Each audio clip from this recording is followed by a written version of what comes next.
In determining this preliminary issue, we are reminded of the authoritative words of Nyarangi J.A.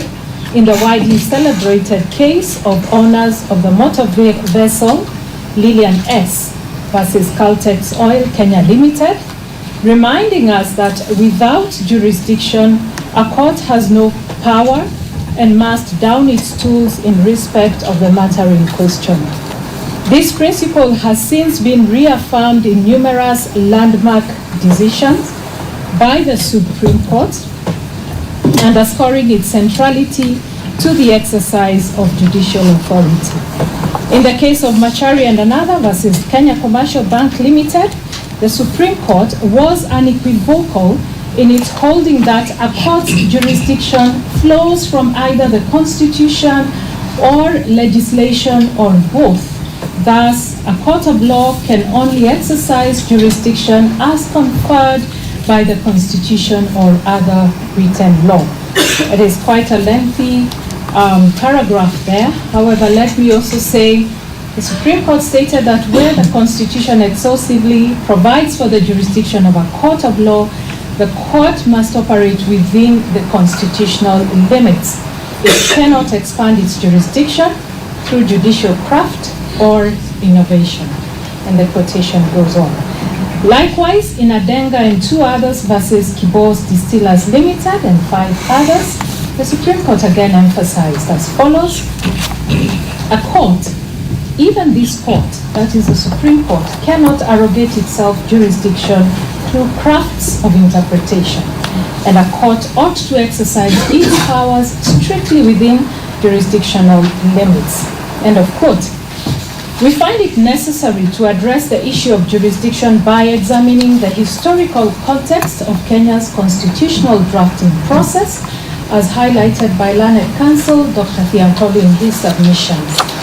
Counsel presented the court with excerpts from earlier drafts of the Constitution, tracing the evolution that led to the promulgation of the 2010 Constitution. Notably, in all these earlier drafts, express jurisdiction was conferred on the Supreme Court to hear and determine disputes arising from the impeachment process. However, in the final promulgated 2010 Constitution, this specific provision was deliberately omitted. Based on this historical backdrop, counsel submits that even if this court were to find that this dispute is justiciable, a matter which we will address in the second preliminary issue, jurisdiction should lie with the Supreme Court and not with this court. We have carefully considered this argument, which the petitioners opposed. Article 2.1 of the Constitution is unequivocal that no person or state organ is above the Constitution. It further affirms that all state authority must be exercised in strict conformity with constitutional provisions. By virtue of Article 2.4, any act or omission that violates the Constitution is both unlawful and invalid. This establishes a clear basis on which the actions and omissions of all state organs must be scrutinized for their constitutionality. The bone of contention before us is whether that jurisdiction ought to be exercised by this court or by the Supreme Court. As we have already noted, the final version of the 2010 Constitution marks a clear departure from previous constitutional texts regarding the jurisdiction of the Supreme Court. Specifically, the provision granting the Supreme Court exclusive and original jurisdiction over disputes arising from the impeachment of the President, that bit was deliberately omitted. The Supreme Court's jurisdiction is now strictly redefined under Article 163, Sub-Article 3. This leads us to the firm conclusion that the people of Kenya did not intend to grant such jurisdiction to the Supreme Court. Had that been the intention, the Constitution would have expressly conferred this authority in its final form. The Supreme Court has itself acknowledged that its original jurisdiction as outlined in the Constitution is exhaustive. This implies that any attempt to expand its jurisdiction beyond what is expressly provided for would contradict the Constitution's intent. Again, we refer to the case of Machari and another versus Kenya Commercial Bank, in which the Supreme Court itself stated as such. Article 163 of the Constitution provides for the jurisdiction of the Supreme Court in exhaustive terms, though leaving room for Parliament to prescribe further appellate jurisdiction in terms of Article 163 3B2, which stipulates that the Supreme Court shall have appellate jurisdiction to hear and determine appeals from any other court or tribunal as prescribed by national legislation. The Supreme Court goes on to note that the Constitution also confers jurisdiction upon the Supreme Court to hear and determine an appeal from a judge who has been recommended for removal under Article 168(8). As far as we are aware, Parliament has yet to confer any further appellate jurisdiction upon the Supreme Court in terms of Article 163 3B Roman 2 above. Even with regard to the special jurisdiction previously conferred by Section 14 of the Supreme Court Act, which was repealed by Section 15 of Act number 26 of 2022, the Supreme Court was unequivocal in again affirming that this provision did not grant Parliament the authority to expand the court's jurisdiction beyond what is contemplated in the Constitution. The court expressed this position. Again, we go back to the case of Machari and another versus Kenya Commercial Bank and two others. It's important to read the text. The Supreme Court states as follows: what is the proper province of Article 163(9) of the Constitution? Does the article contemplate a situation where Parliament can confer further jurisdiction upon the Supreme Court? We hold that it doesn't. The act contemplated by Article 163(9) is operational in nature. Such an act was intended to augment the rules made by the Supreme Court for the purpose of regulating the exercise of its jurisdiction. It is an act that must confine itself to the administrative aspects of the court. It is a law that addresses the manner in which the Supreme Court exercises its jurisdiction as conferred by the Constitution or any other legislation. And they go on to summarize, such an act was never intended beyond the limits set by the Constitution. From this analysis, we have come to the conclusion that the jurisdiction to hear disputes arising from impeachment of the President and Deputy President does not lie with the Supreme Court within the realm of original and exclusive jurisdiction. Instead, such jurisdiction may be exercisable within the Supreme Court's appellate jurisdiction. We now turn to the jurisdiction conferred on the High Court under Article 165(3) of the Constitution.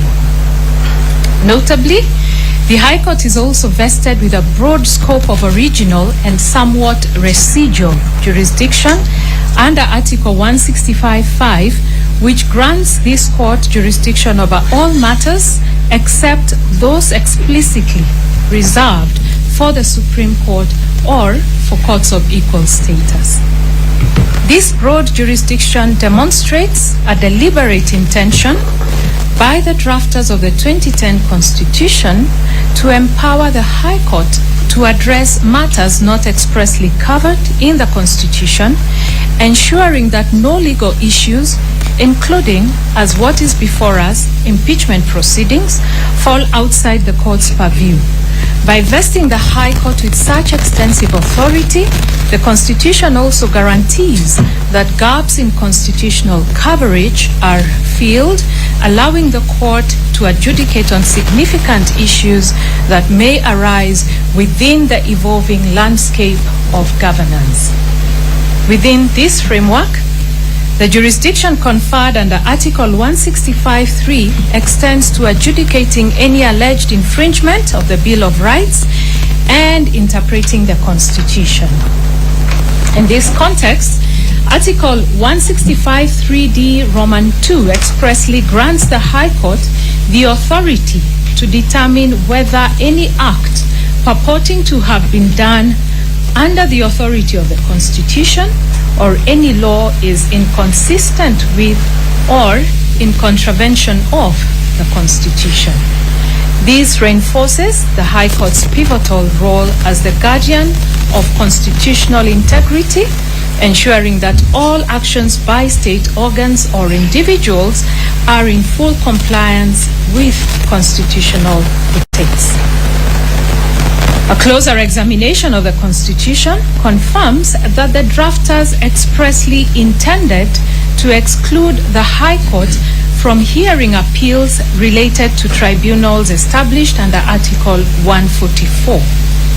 Given this explicit exclusion, and against the foregoing discussion, if the drafters had similarly intended to bar the High Court from determining disputes under Article 145, they would have done so with equal clarity. Nothing would have been simpler, in our view, than to expressly exclude such jurisdiction in the same manner. The absence of such an exclusion with respect to Article 145 strongly suggests to us that the drafters intended for the High Court to retain jurisdiction over such impeachment matters. This approach to interpretation, whereby jurisdiction is said to be unlimited in the absence of any explicit limitation, is supported by the suit in their decision in the case of R versus Karisa Chengo. The Supreme Court noted as follows, we quote, "The limits of this authority are imposed by the statutes, charter or commission under which the court is constituted and may be extended or restricted by like means.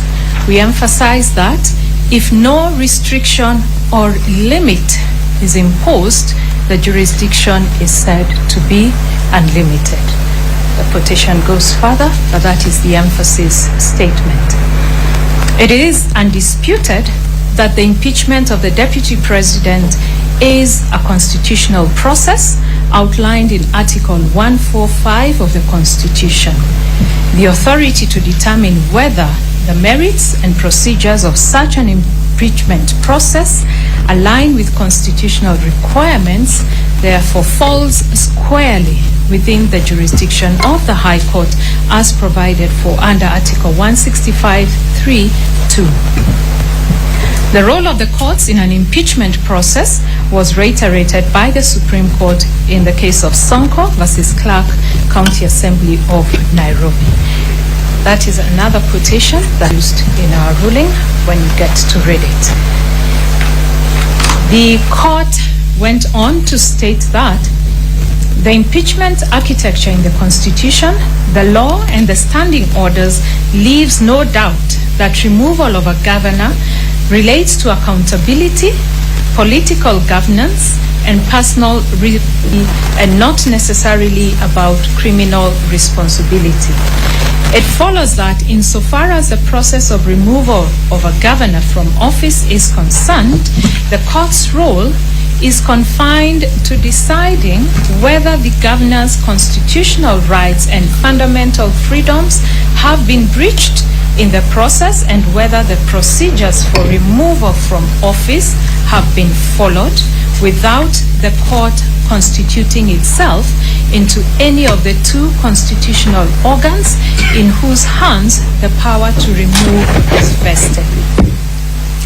While we acknowledge that this referenced decision pertains to the impeachment of a governor, we maintain that the same constitutional principles apply to the impeachment of a deputy president.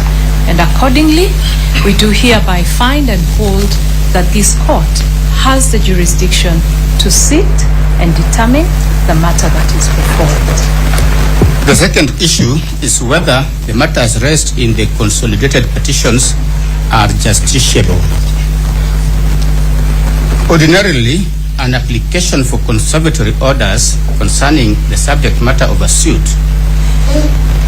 is relatively straightforward, as the law in this area is well established. However, the current applications before the court are far from routine. These applications are imbued with political maneuvering between the applicants and the respondents. In essence, power struggles involving other constitutional organs have been brought before this court for a legal solution. As a result, this court has become the stage upon which political excesses are to be examined and resolved. Inevitably, such cases evoke intense emotions. The impeachment case of the first petitioner currently before this court exemplifies the dilemma faced by the judiciary when handling cases that straddle the line between legal and political domains.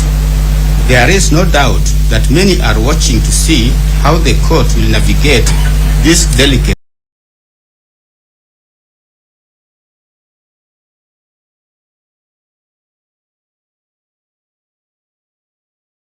issue, one that has significant implications for the doctrine of separation of powers among the three arms of government.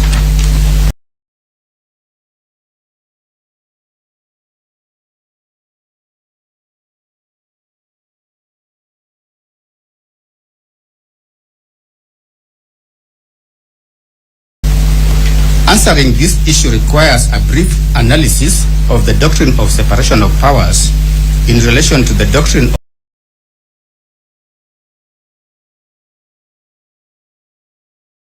of justiciability. French political philosopher Montesquieu first formulated the doctrine of separation of powers through his seminal work, L'Esprit de Louis, in other words called the Spirit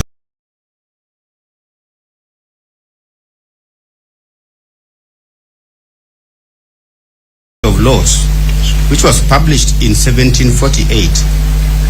Montesquieu argued that such separation limits the possibility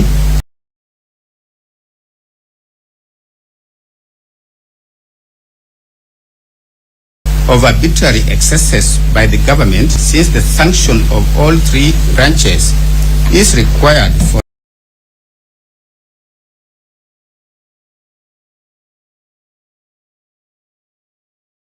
the making, executing, and administering of laws. The Constitution of Kenya 2010 clearly delineates the three arms of government, each with its own distinct personnel and roles, as set out under chapters 8, 9, and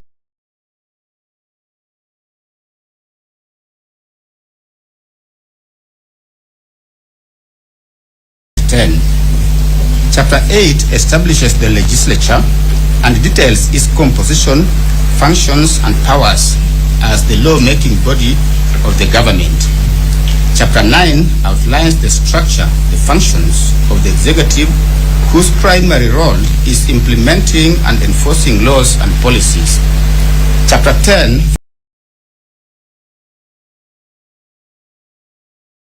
focuses on the judiciary. It defines the structure of the courts and lays out the judiciary's mandate as the arbiter of disputes and the guardian of the Constitution, tasked with interpreting and applying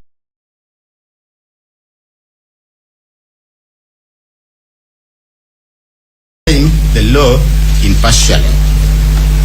While the provisions of Chapter 10 of the Constitution are clearly defined, the political question doctrine, also referred to as the non-justiciability doctrine, highlights the limitations on the judiciary's role in adjudicating matters that fall within the purview of other branches of government.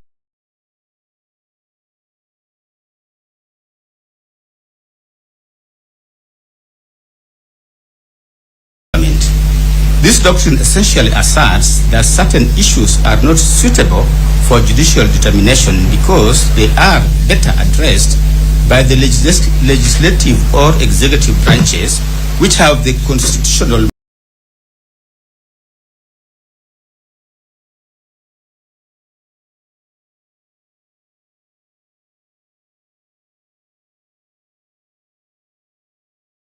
mandate and expertise to handle them. Black's Law Dictionary, 10th edition, at page 943 to page 944, defines justiciability as a matter that is, in quote, proper to be examined in courts of justice.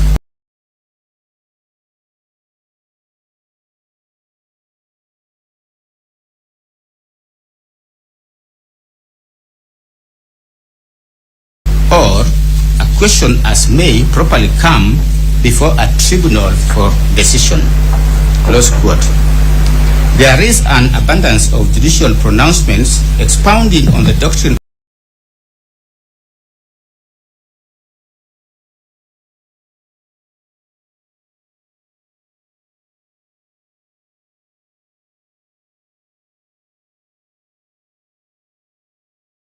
of the political question. For instance, in Marbury versus Madison, Chief Justice John Marshall established the principle that while the courts have the